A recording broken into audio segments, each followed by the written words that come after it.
Vous avez sûrement reconnu l'indicatif, c'est le journal en synergie des médias Radio Inzamba, Gate Kakawe, la radio publique africaine et la télévision Renaissance, en collaboration avec le mouvement Tournons la page.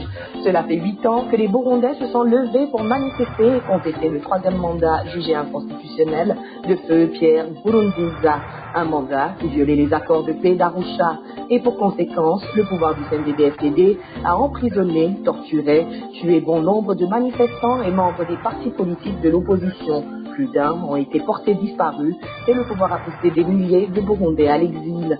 Multiples sont les répercussions sur l'économie, la politique et la sécurité. Nous en parlerons dans ce journal qui vous est présenté par Olivia Gatima en collaboration avec Josiane Modaneza. Bonjour Olivia. Bonjour Josiane.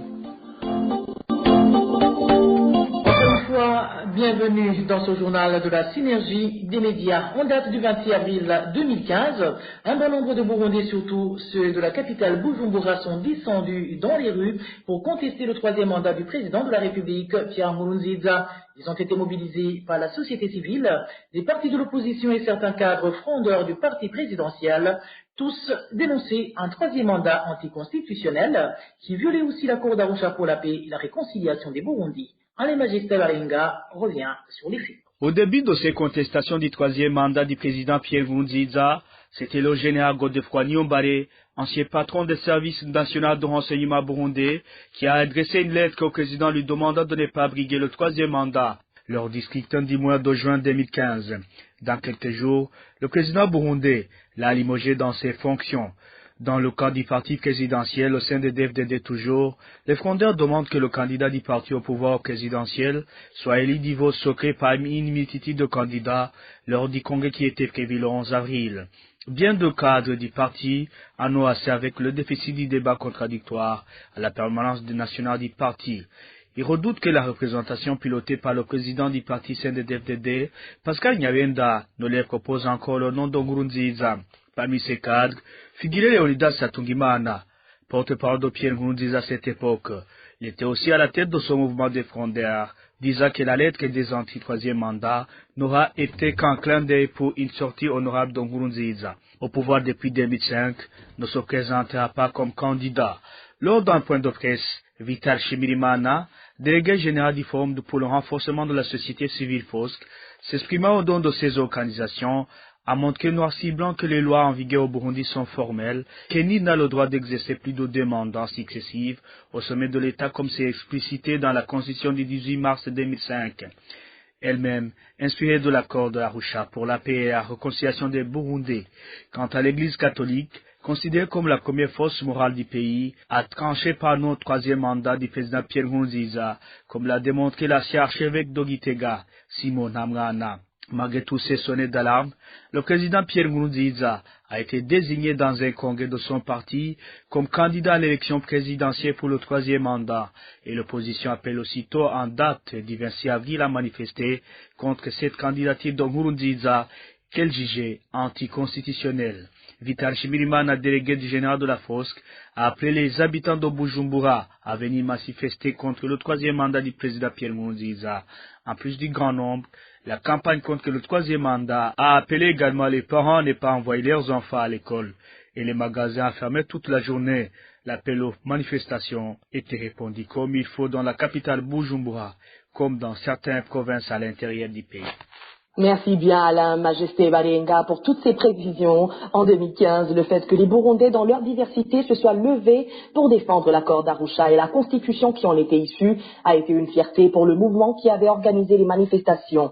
Maître Vital Shimirimana, qui était président de ce mouvement, précise que c'était la première fois dans l'histoire du Burundi que les Burundais mettaient de côté leur appartenance ethnique, religieuse et régionale pour défendre ensemble une cause nationale. Vital Shimirimana trouve que les échecs enregistrés lors de ces manifestations de 2015 ont été dus au mauvais leadership du CNDD-FDD et l'entêtement de feu Pierre Nkurunziza à rester au pouvoir. Suivez. Notre constat est que les échecs qui ont été enregistrés ne sont pas le fait des manifestants ou de ceux-là qui se sont opposés au 3e mandat, mais tout cela est le fait du mauvais leadership de Pierre Nkurunziza et de son équipe qui n'ont jamais voulu écouter les cris des Burundais, qui n'ont jamais voulu écouter la communauté régionale et la communauté internationale qui ont tous convergé pour proposer ou pour conseiller les Burundais à respecter la Constitution et l'accord d'Arusha pour la paix et la réconciliation. Le Burundi est fortement descendu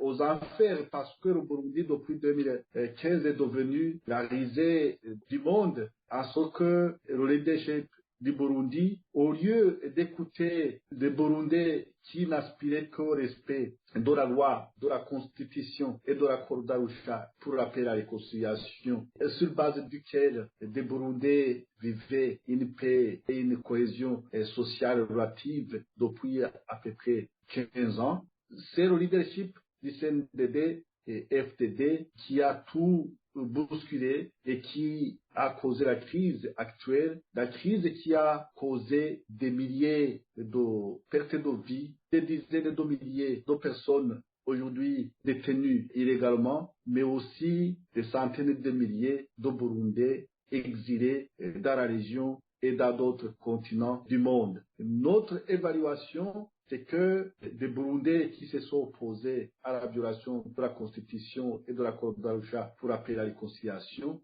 sont toujours déterminés pour cette cause. D'ailleurs, la communauté internationale, en l'occurrence la Cour de justice de la communauté d'Afrique de l'Est, a donné raison à ce mouvement et qui s'est mobilisé pour défendre la Constitution et l'accord d'Arusha en déclarant que le troisième mandat était contraire non seulement à la Constitution du Burundi, mais aussi au traité organisant la communauté des pays d'Afrique de l'Est.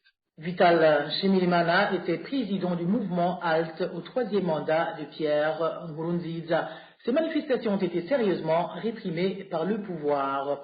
Les assassinats, les kidnappings, les tortures et les arrestations arbitraires sont les quelques conséquences de la crise liée à la contestation du troisième mandat du président de la République. Quant aux experts de l'ONU, ils ont parlé de crimes contre l'humanité. Émile Nivasomba.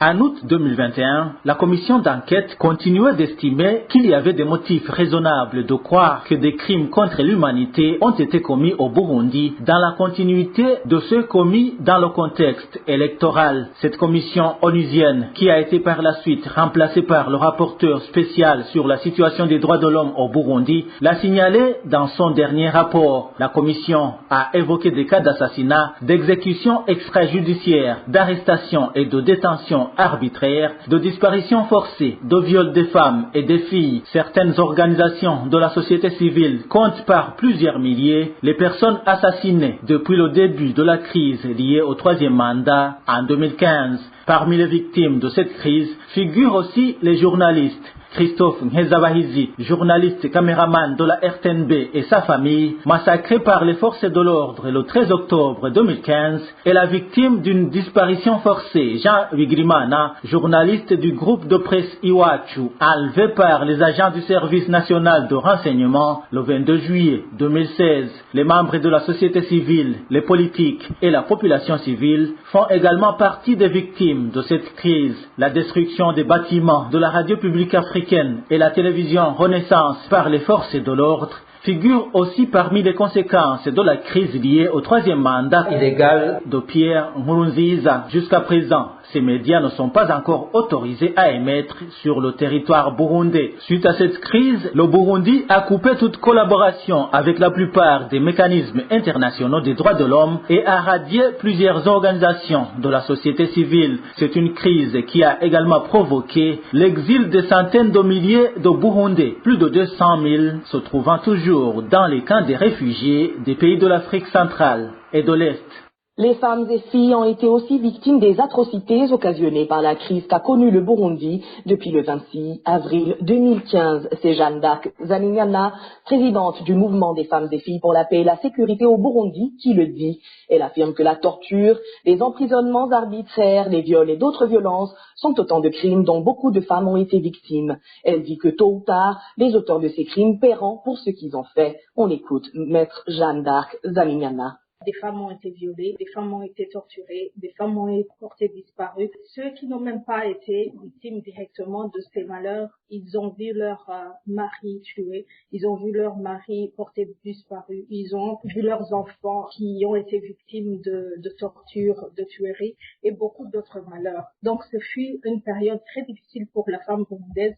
Ce fut une période où, je pense, la femme burundaise a vraiment fait dans son fort intérieur et s'est sentie dans un pays où il n'y avait plus de sécurité à son égard. Alors aujourd'hui, la femme burundaise, je ne dirais pas qu'elle se porte très bien parce que ce genre de violation de droits continue à s'observer à son égard. Il est important de signaler que ce genre de traitement inhumain qu'elles ont subi, c'est vraiment des violations de droits de l'homme qui sont punies à l'égard du droit interne, mais aussi du droit international comme des crimes contre l'humanité.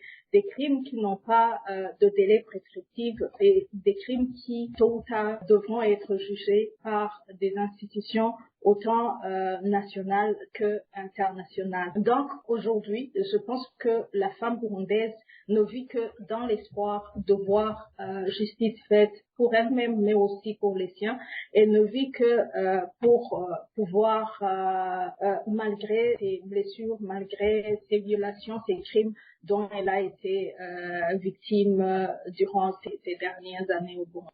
Maître Gustave Niondima, président du collectif des avocats des victimes des crimes punis par la Cour pénale internationale commis au Burundi, CAVIB en sigle, est lui confiant et rassurant. Il dit que les familles des victimes des crimes contre l'humanité commis au Burundi peuvent être tranquilles car les enquêtes menées par le bureau du procureur après la Cour pénale internationale touchent les familles des victimes, que leurs dossiers ont été inscrits avec professionnalisme et en toute confidentialité. Suivez Maître Gustave Niondima, il est le président du CAVIB. L'état d'avancement des dossiers déjà soumis par votre, on a soumis des dossiers inhérents aux crimes contre l'humanité. Dans les éléments constitutifs des crimes contre l'humanité, il y a crimes de disparition forcée qui se commettent souvent au Burundi. Il y a des assassinats ciblés, des tortures atroces. Il y a des viols comme armes de guerre, et même le viol sur le plan du droit pénal, et j'en passe. Donc, les dossiers soumis sont inhérents aux crimes contre l'humanité. Tous ces dossiers ont été soumis devant les juridictions internationales interalliées à la Cour pénale internationale qui siège à La Haye, et aussi d'autres juridictions régionales ou d'autres tribunaux étrangers qui ont la compétence universelle. Alors, au niveau même de ces crimes, il y a plusieurs centaines de dossiers qui ont été déjà instruits par le bureau du procureur près la Cour pénale internationale, et les enquêtes touchent presque à leur fin, et tout a été fait avec brio, professionnalisme et pure confidentialité. Alors, que les familles des victimes soient rassurées, puisque l'instruction a été menée avec brio, donc que les familles se rassurent, tout ira bien, tôt ou tard, la justice sera faite à leur égard. Et le CAVIB demeure aussi disposé à apporter toujours son expertise à l'égard de ces victimes devant les juridictions diverses internationales qui représentent donc les crimes contre l'humanité.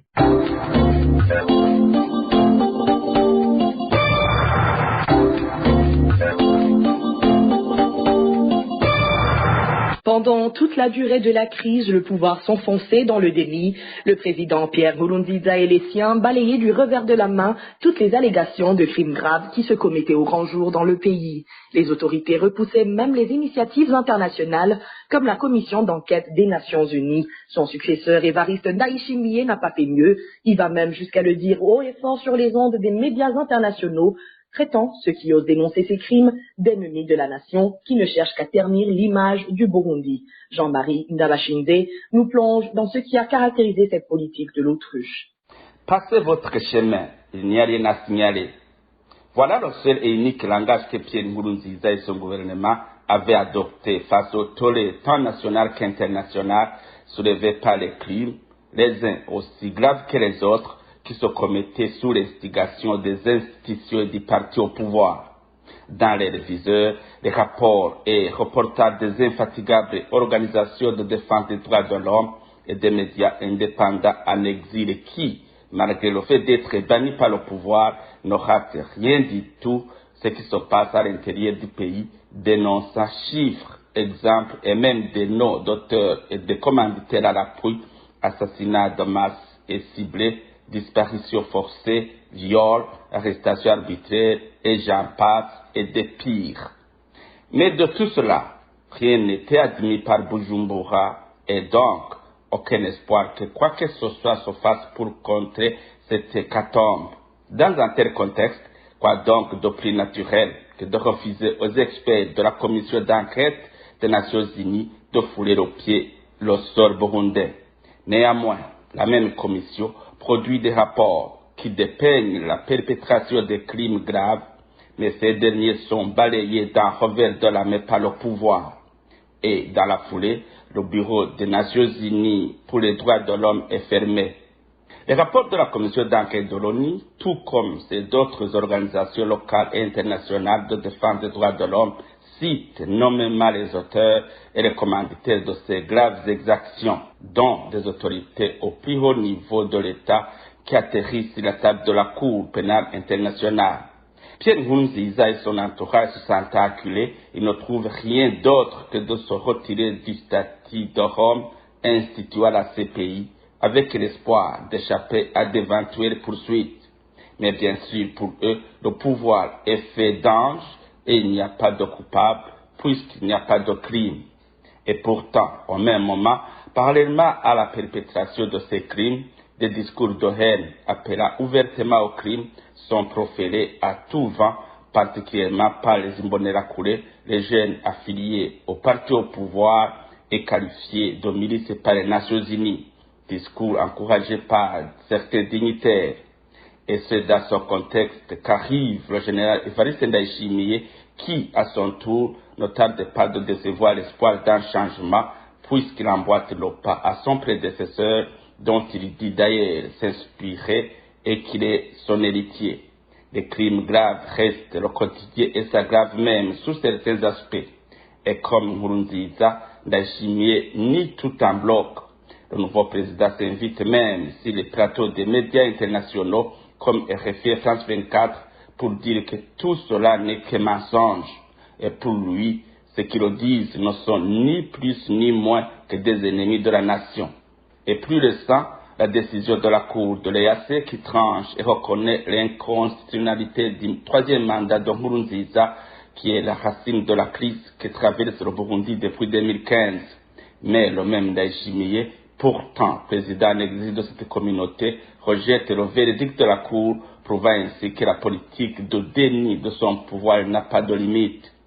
Et le dernier exemple en date, c'est celui du ministre de l'Intérieur qui, remuant le couteau dans la plaie des Burundais en exil, a affirmé qu'il n'y a plus de réfugiés burundais que ceux qui sont encore à l'extérieur du pays, soit ils disposent de plusieurs nationalités, soit ils cherchent à s'installer en Occident.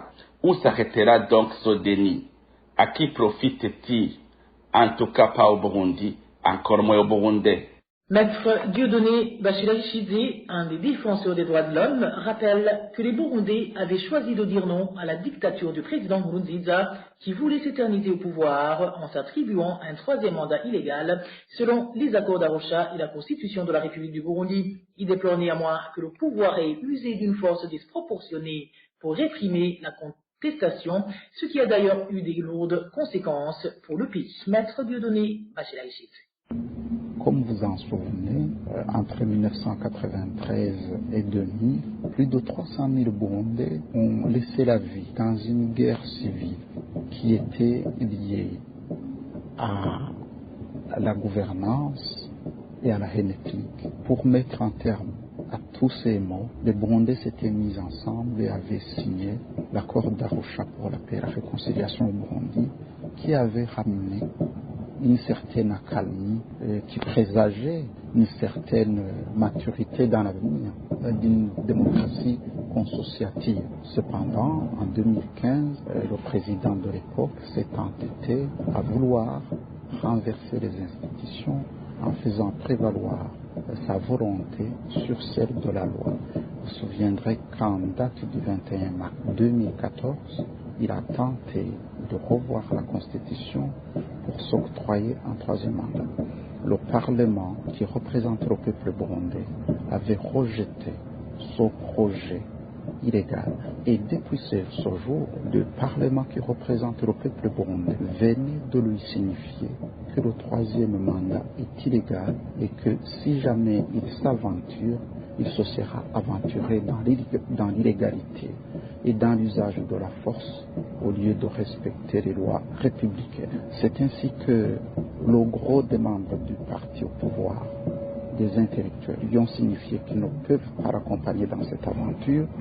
C'est ainsi que les partis politiques de l'opposition et les autres forces vives de la nation, notamment la société civile, lui ont fait signifier qu'ils ne peuvent pas croiser les bras au moment où le pays chavire, au moment où le pays dérive vers la dictature. C'est ainsi que le 26 avril 2015, le peuple burundais s'est levé comme un seul homme pour dire non à un troisième mandat de la discorde, non au troisième mandat qui violait l'accord d'Arusha, qui violait la constitution burundaise. Plutôt que d'écouter le parti au pouvoir et le président Nkurunziza, ont opté à l'utilisation de la violence.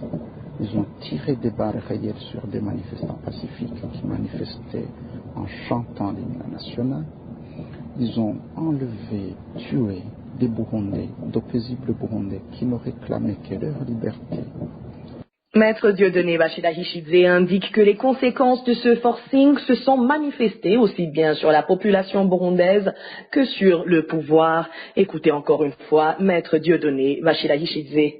Et c'est ainsi que les Nations Unies ont établi 5 rapports, une commission internationale d'enquête des Nations Unies a établi 5 rapports qui établissent des crimes contre l'humanité qui ont été commis par le régime. Le régime est entêté à refuser les négociations.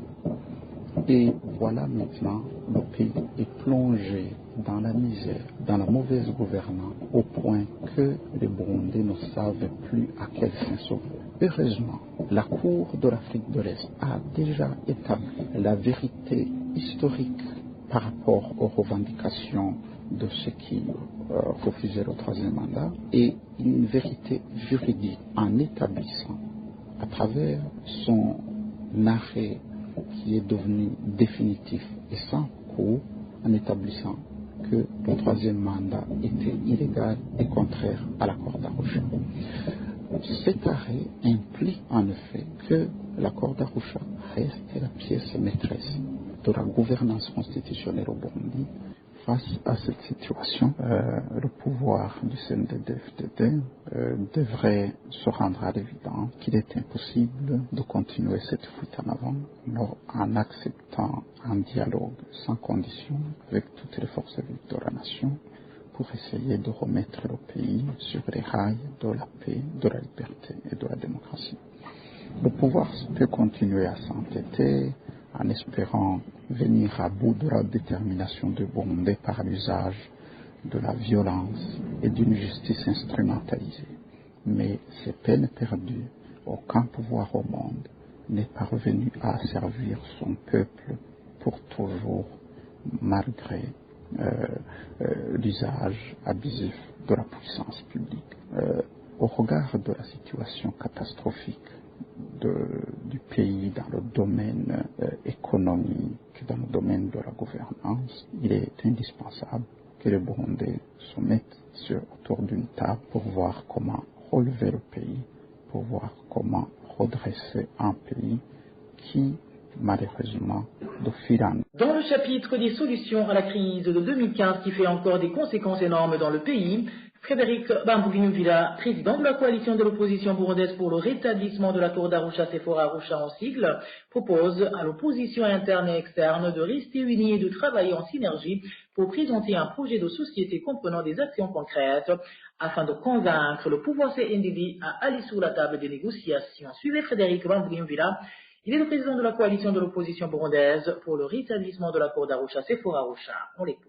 Il faut que l'opposition interne et externe se mettent ensemble, se consolident et ait un projet de société qu'il faut opposer au projet du CNDD-FDD qui n'existe presque pas. Parce qu'on voit que le CNDD-FDD ne fait que piller les biens de l'État, ne fait que créer de la zizanie, détruire la justice, détruire les forces de l'ordre, détruire tout pour justement faire table rase et imposer le dictat. Et voilà ce à quoi il faut opposer un projet de société réel qui tient compte des problèmes de notre pays, qui tient compte de la situation du citoyen burundais, les propriétés foncières, l'économie burundaise, les richesses qui existent mais qui doivent être autrement exploitées, l'organisation des institutions, la mise en application des principes de la démocratie et de la gouvernance. Voilà le projet de société qui devrait être là avec une vision très claire qui montre où se trouve le Burundi et où il devait aller à une période donnée. Voilà ce que nous devons absolument faire d'ici là. Alors, il conviendrait qu'il y ait ces organisations-là qui se rencontrent ou qui discutent pour qu'ils dégagent des actions à mener en vue d'aboutir à cet objectif. Sinon, un pouvoir qui est là ne peut pas accepter de dialoguer avec d'autres, avec son opposition, parce que dialoguer avec l'opposition suppose qu'il y ait perte de quelque chose. Et la seule façon de forcer le pouvoir à accepter, il faut des actions concrètes pour que, justement, ce pouvoir se dise, voilà, finalement, il n'y a pas d'autre solution, si ce n'est que d'accepter d'autres Burundais qui doivent être avec nous pour être ensemble, diriger ensemble le pays, quitte à ce que ce pays puisse sortir de la misère, sortir de la pauvreté et aller vers le développement. Se basant sur le contexte burundais en matière des droits de l'homme, 18 associations qui militent pour la protection des droits humains trouvent que la seule alternative possible pour stabiliser le Burundi est le respect des droits humains par le régime CNDD-FDD. Ces associations le précisent dans un mémorandum qu'elles ont sorti ce mercredi, dans lequel elles montrent le contexte actuel à partir de 2015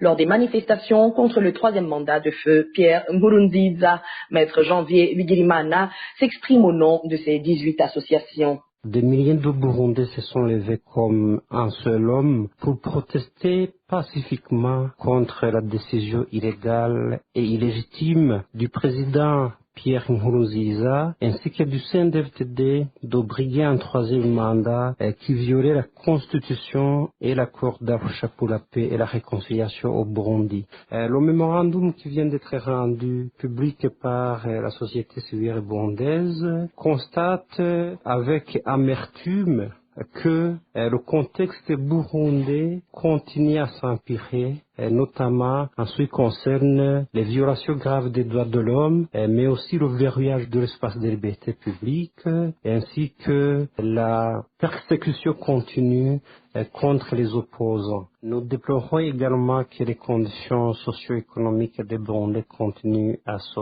dégrader au moment où le gouvernement en place n'envisage pas de faire quoi que ce soit pour soulager la pauvreté des Burundais, ce qui est grave.